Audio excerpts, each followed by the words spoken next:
Michael Carrick na Manchester United baracyakomeje gahunda yabo yo kuba bongera imbaraga cyane cyane mu kibuga hagati, ndetse amakuru aturuka hariya mu gihugu cy'Ubwongereza kemeza yuko mu biganiro byabaye hagati ya Michael Carrick ndetse n'abayobozi b'ino ekipe bamaze kuba bumvikana kuri profile y'umumediateri mushyashya bagomba kuza kuba bongera muri ino ekipe yabo.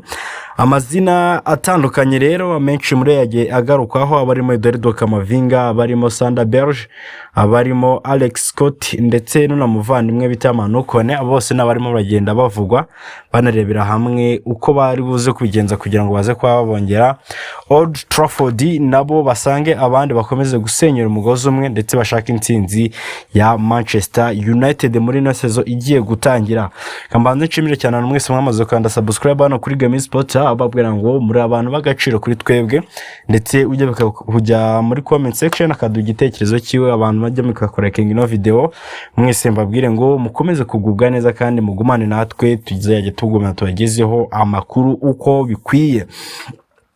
Tudatinze katwinjire muri ino nkuru, dore ko nkuru ya Team Talk irimo iratubwira yuko ekipe ya Manchester United ni inkuru batangiye batubwira ngo Eduardo Camavinga has decided whether he will leave Real Madrid this summer to join either Manchester United or Liverpool, according to Fabrizio Romano.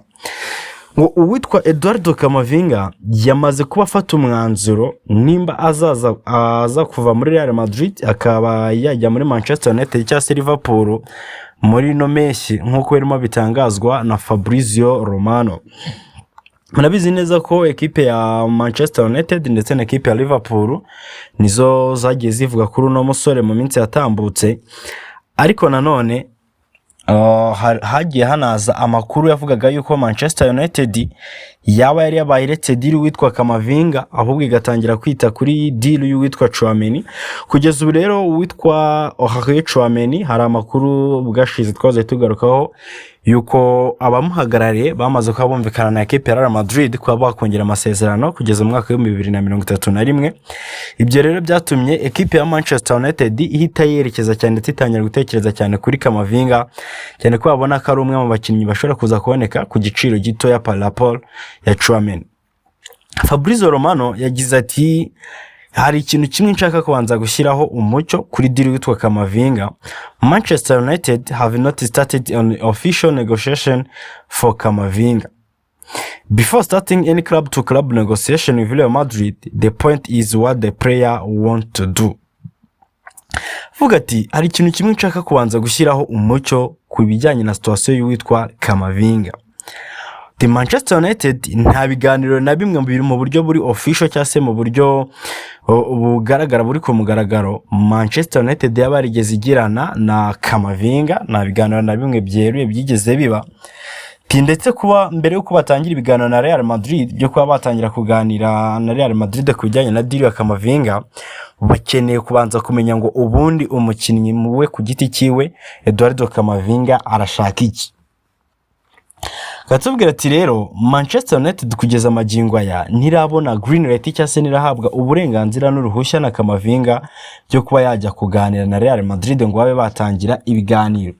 Ndetse bakavuga ngo mu gihe Manchester United ikomeje gushaka undi mukinnyi wakwiyongera muri no ekipe yayo, nkuko Fabrizio Romano arimo agenda abidukonfamingira, atubwiye ati Manchester United want to sign a new midfielder. They want to go for a defensive midfielder who can run, a player who can bring fresh legs in midfield. Cyasati Manchester United ikeneye kuza kubisinyisha undi mu mediateri mushyashya, ariko akaza ko ari wa mu mediateri muto ukiri muto nyine ufite amaguru ari fresh, akaba ari wa mu mediateri ushobora kwiruka, ariko ikina none hanini kakaza kuba ari umu mediateri ukina yugara cyangwa se abo twita ngo ni defensive midfielders. Akira aho ngaho rero niho hahise haziramo deal y'uwitwa Manu Kone. Ekipe ya Manchester United ku rundi ruhande irimo irateganya cyangwa se irimo iratekereza no ku witwa Manu Kone nk'umwe mu bakinnyi ushobora kuza ko yongera muri ino ekipe. Nubwo bwose ariko nanone andi makuru arimo aturuka ku mugabo nka David Einstein arimo yemeza ko ari inkuru batangiye kugendamo gake, cyane ko kuri bo batangiye kubona yuko ino diri ishobora kuza kugorana, cyane ko ekipe ya Chelsea ndetse na Arsenal zose zamaze kuba zinjira muri ino diri. Bityo rero ngo uwitwa Michael Carrick arimo arababwira ati n'ubundi ku bakinnyi dufite no kuri profile dufite dukeneyemo undi mukinnyi umwe ufite iyo karite nubwo ataza ngo ahite yaba uwa mbere cyangwa se ahite abanzamo kuri abo bandi bose twaba dufite, ariko akaba ari wa mukinnyi nanone uri muri range ndetse ushobora kofaringa ibisa neza neza n'ibyo uwo wundi manukone twashaka cyangwa se n'abo bandi dufite bashobora kuza kuba baduha. Ndetse iyo ngo akaba ariyo mpamvu irimo iratuma babwira ngo nimuze kwigora ngo muze gushora amafaranga menshi cyangwa se ngo mushake ngo kujya guhangana n'izo za Chelsea cyangwa se n'izo za Arsenal ku bakinnyi runaka, mushake wa mukinnyi wujuje karite ibyo dukeneye, ariko nanone utari buze kuduhenda kubera ko tudakeneye umukinnyi uza kuba superstar cyangwa se ngo aze kubanzamo bitewe n'abandi bakinnyi dufite. Bityo rero nyuma ya deal y'utwa manukone cyane ko barimo babona ko isa nk'ikomplitse mu kuntu bahise bongera gutekereza ku izina Sander Berge. Uyu ni umukinnyi nari nababwiyeho mu minsi yatambutse ndimo babwira ko Sander Berge ndetse n'uwitwa Batulina Wakomo even uyu Carlos Baleba babwira ati aya namwe mu mazina arimo aganirwaho, namwe mu mazina arimo agarukaho cyane cyane muri ekipe ya Manchester United.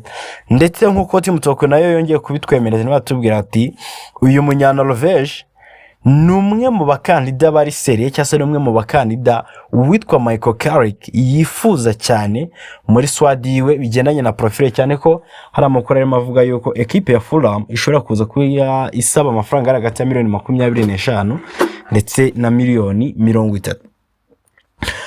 Ibyo rero ni ukuvuga ngo nimba uwitwa Michael Carrick ubwe arimo arabwira Manchester United ngo nimuze kwivuna umushake umumediatere wa profile lenze wa umumediatere muri buze gutanga amafaranga menshi, kinge icyo nyene no mumediatere uza kunganira abahari. Ndetse uwitwa Sander Berge akaba ashobora kuza kuboneka ku mafaranga atari buze kugera kuri miliyoni 40, kuvuga ngo mu bandi bakinnyi bose Manchester United irimo yifuza niwe mukinnyi urimo uri buze kugurwa amafaranga make. Ikindi kandi bakavuga ngo bishingiye ku bakinnyi yamaze kuba yinjizamo ni Yuri Tielemans wamaze kwinjira muri no equipe, Europa League winner ni Andre Santos wavuye muri equipe ya Chelsea yakinnye kimwe cya kane cya Champions League nimba mbyibuka neza sezishize. Bikubwira ngo naba mediateri basanzwe bamenyereye Premier League batarabavubuka mu marushanwa yo ku mugabane w'Uburayi. Bivuze ngo n'ubundi icyo Michael Carrick we akeneye mu mediateri wa gatatu turi buze kwinjira ntago ari profile mere cyangwa se ntago akeneye profile nini, akeneye wa mukinnyi uri buze kuba squad player ndetse akaza no kuzana iyo myumvire yo kubyemera no kwiyakira. Urugero rwiza none umuvandimwe wa Arsenal bita Christian Norgard ni wa mukinnyi n'ubundi ufite experience yose ukeneye, wa mukinnyi uri buvuga ngo isaha n'isaha mu gihe byabaye ngombwa mu buryo buri emergency turaza kumubona adufashe, ariko nanone akaba ari wa mukinnyi utari buze guteza ikibazo cyangwa se ngaze kugira indi polemique yazana cyangwa se ngo habe hazaho n'umwirya cyangwa se icyo twakwita nk'umwuka mubi muri vestiaire, uri buze kwemera kuba squad player. Nicyo kiri gutuma rero bavuga ati uwitwa Sander Berge ni umwe mu bakinnyi bafite amahirwe menshi yo kuza kuba yaza muri no ekipe ya Manchester United. Ariko ikindi nanone ukamenya ngo uwitwa Carlos Baleba wa Brighton and Hove Albion ni umwe mu bakinnyi bakiri kwifuzwa cyane kandi ni umwe mu bakinnyi bakirimo baratekerezwa cyane, ariko hanini akaba ari Sir Jim Ratcliffe ndetse no Jason Willock uyu sporting director wabo nibo bakinnyi barimo bifuza cyane cyane uno muvandimwe bita Carlos Baleba. Tukiri muri na equipe ya Manchester United n'abamediateri ngo rahita tugeza kuri situation y'uwitwa Alex Scott. Alex Scott kugeza magingo aya numwe mu bakinnyi bakirimo baratekerezwa ndetse bakirimo barashakisha uburyo ubwo aribwo bwose baza kuba bamwibikaho, ariko nanone amakuru arimo aturuka muri Manchester Evening arimo aratubwira yuko Alex Scott amahirwe yo kuba kwerekeza muri Manchester United arimo agenda agabanuka umusubirizo. Ati kubera iki? Mbere na mbere murabizi ko equipe ya Bournemouth itifuza kugurisha Alex Scott. Icya kabiri biteganywa yuko byibura Alex Scott ashobora kuza kuboneka ku giciro cya miliyoni 80 ibitandukanye n'ayo mazina yandi yose twavuze, kuko undi mukinnyi urimo usabwa amafaranga menshi twavuga ni Kamavinga $50,000, ni Manu Kone $50,000, na Sanda Berisha twari turimo tugaruka ko ushobora kuza kuba munsi ya 40. Bisobanuye ngo Alex Scott niwe mukinnyi ukeneyeho amafaranga menshi.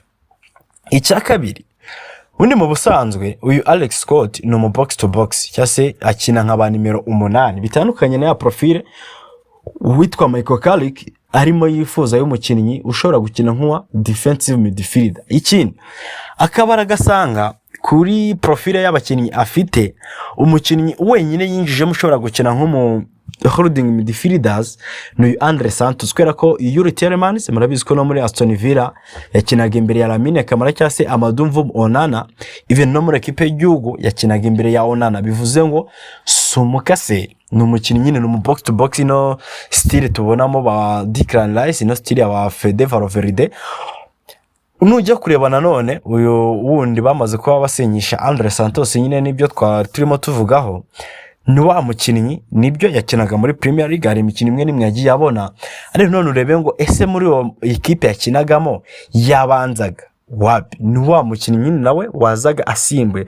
Bityo rero bakavuga ngo dukeneye umukinnyi uri buze kwa holding midfielders, uri buze gukompetana Andre Santos, kuko aribwo tugitangira tukamenya ngo eske ninde mwiza muri, kubera ko Michael Carrick arimo aragaragaza impungenge zivuga ngo Walif Andre Santos nubwo tumuguze tubona ko ashobora gufitinga muri projet, biramutse byanze twakoresha nde.